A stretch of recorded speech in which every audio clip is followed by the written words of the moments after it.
in the community, um, just trying to educate people and walking the streets and giving out information and trying to educate people on their rights, created that situation for me. But I can only say this to you, is those are the sacrifices that one makes when you make that one decision. And for me, I think that when I made the decision, the one day that I saw my mother get hit and my aunt get dragged, I mean, can you imagine traveling up north and the Border Patrol stops you and they pull your aunt, elderly aunt, out of the truck, who's, your tia gordita, who's just, she worries just about washing and cooking for you, taking care of you. Your tia that she's the first one to see you and tienes de comer. That's my tia Chenta for you. She was a little gordita, real canosita. And my tia was my mom's sister. She had 13 children, my tia. And we were going to go up to Michigan to work. And my tia, she was always worried, like, ¿tienes hambre? Tengo un taco de frijolitos. ¿Tienes hambre? To anybody that came to her house. She would bring in all the children that were in Agujita, Coahuila, Mexico, that didn't have food. My tia Chenta, she said, even if we have just a pot of beans, everybody can eat from it. She would feed all the kids that didn't have food sometimes. When I witnessed that, and they dragged her off the truck and pulled her because my tias refused to respond to something that the Border Patrol said, I knew in my heart what I wanted to do. I knew in my heart what I wanted to do. And I must have been 10 years old. I thought, I will live the rest of my life doing what I feel in my heart is the best thing to do to help somebody else. To educate them if they don't know how to read and write, to know their rights, to know that they have, they should be treated with true respect and love and dignity, no matter how different you are, no matter the color of your skin, no matter how gordita you are, it doesn't matter. You're a human being. I believe that no person of authority, una persona de autoridad, has the right to pull you from your hair and drag you. What right do they have to take my tia Chen off the truck and drag her and hurt her? Just because they didn't respond that they were U.S. citizens? And my mother never told me. She passed away already. She never told me, but I can guarantee you that I think in my mind, I know this in my heart. I think my mother had been raped. I don't think she ever told us. I don't think she ever told us because I don't think she ever wanted us to know that. But I knew that they were treating us different because of the color of our skin. I knew they were treating us different because of that. And I knew they had dragged my aunt out because she couldn't defend herself.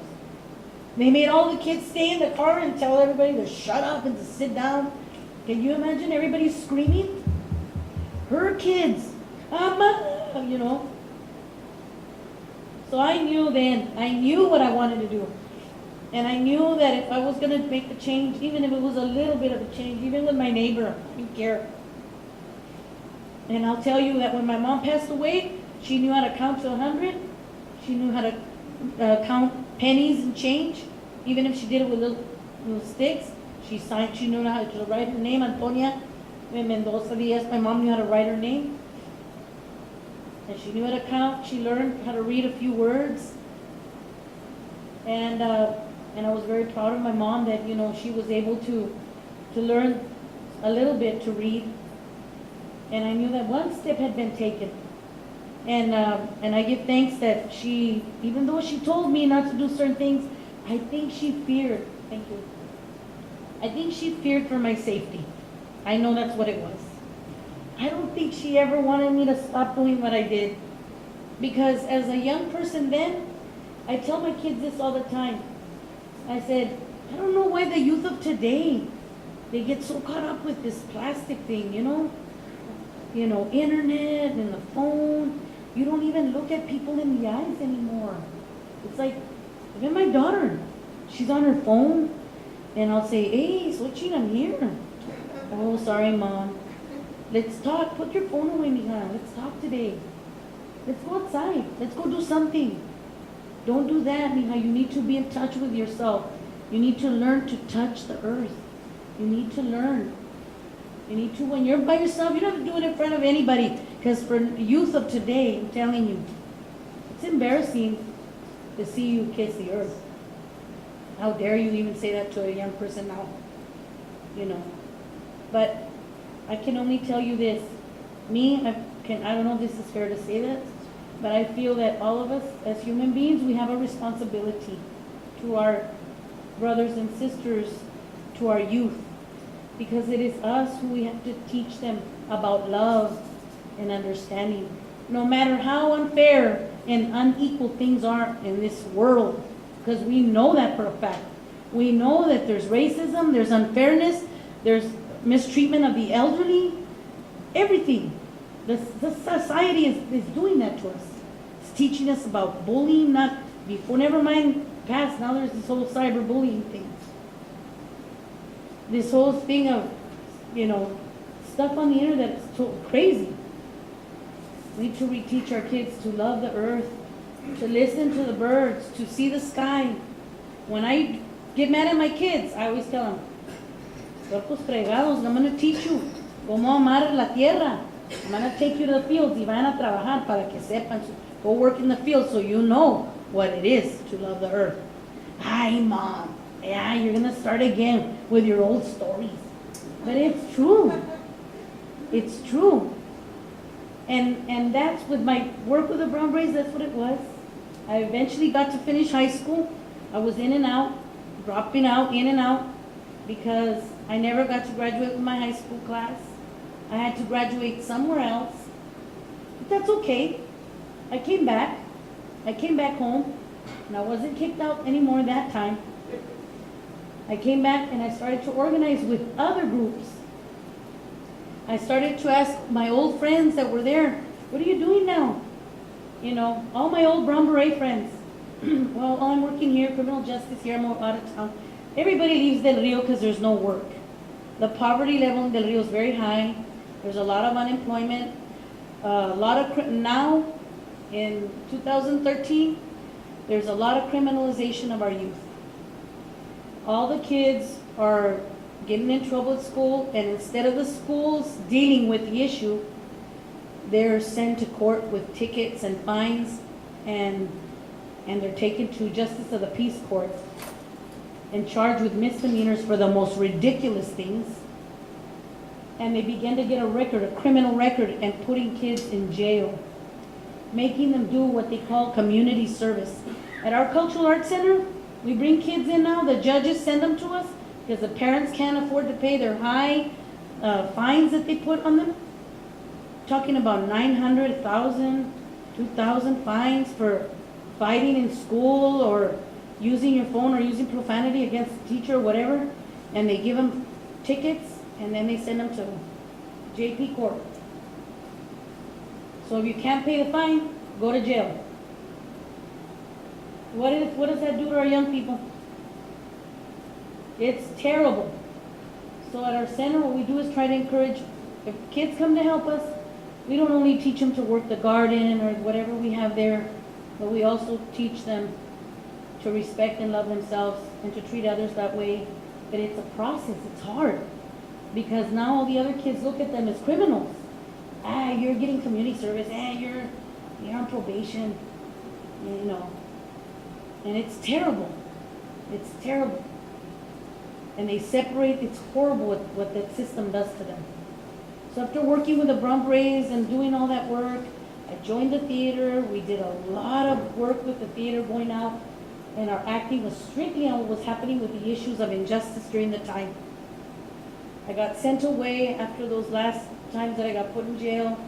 I finished school in Ohio, came back to Del Rio, and I got married, and I started to organize. I got real involved in the lowrider movement. We started to fix lowrider cars, and we got real into that movement. But that attracted a whole other movement, because I started to get involved with that. I was just real ruca loca from the neighborhood, and ando en mi lowrider cruising, never losing any time at all. That was my whole thing, and like, just a whole other time, just switched. And I started to take pictures for the magazine. From California was coming to Texas. I started to get involved with that. And a lot of people from the car club were with our group. And our car club was called the Clica Car Club, the KKK. My friend Robert, he's the one that named it. It's funny, but it was called the Clica Car Club. From there, we started to organize youth. And I got invited, after my mom passed away, I took in my little sister, and I raised her. And I went to get to legal aid to go ask for help because they wouldn't let me do anything directly with her at school because of her, we weren't her legal guardians. So we became her legal guardians, me and my husband Raul. Didn't have no children yet. And I got invited to a school board meeting. And during that time, they had kicked my sister Rocky out of school because she was carrying colors. They called them rag colors or whatever. And they kicked all that group of kids out of school. And I went to legal aid and asked for help. And we got a lawyer. I met that lawyer. Her name is Isabel Gamez Garcia. She's from Tucson, Arizona. I don't know if any of you know her. She's an activist in Tucson, very well known in her community. I met her. She had just graduated from law school and came to Del Rio. Why she picked Del Rio, I don't know. But I ran into my friend Sammy Gallegos, who used to be an old brown beret. And Sammy, I'm telling you, is the big guy that they pulled off, and the Rinches started to kick him at the basketball game. He was working as a paralegal there. And he goes, "Hey, Diana, what are you doing now?" And I go, "Hombre, I'm just, shitting the stick in the neighborhood, whatever." And he goes, come to our meeting. I know you guys know a lot of people, bring them. Nah, I don't want to go to that meeting. Nah. Come, we want to do something with the students. Bring your sister. And got a case against the school district. And we won it. Of all those 250 students that they had pushed out of school, we got them back in the school. And from there, my life changed. Went and took another course. I started to work with at-risk youth from there. We formed an organization. We brought in families from the neighborhood, from the low-income neighborhood, working with strictly at-risk youth, mainly teenagers. And our first project was a lowrider car show, and then we painted our first mural. That mural, the artist that worked with us then was Raul Valdez. Raul Valdez lives in Austin now, but he's originally from Del Rio and graduated from San Felipe High School. So he came back home, organized the teenagers, and we started to paint murals. And 33 years later, we still have this organization. It's called Casa de la Cultura, a project of el Comité Cultural del Pueblo. We've been working with youth. We started strictly with working with migrant families, at-risk youth, and from there it's grown into other. Now we teach guitar, violin, chess, all the kids that are sent, that they're criminalizing. These youth, we're working with them. We've created art camps, and the youth that are put on probation, we bring them in and they help the littler children, and they have to make a commitment, and they have to come up with a creative art, and they run their table. This summer we had 138 students. Just this month of June, we have a toddler camp. We teach violin, theater, ballet folklorico, ballet, you imagine. And I invite you, I ask you to come to our community so you can see what we do there. That's one of we have English classes and citizenship for people that are trying to become citizens that are undocumented families. We created an immigration clinic, which I work with there.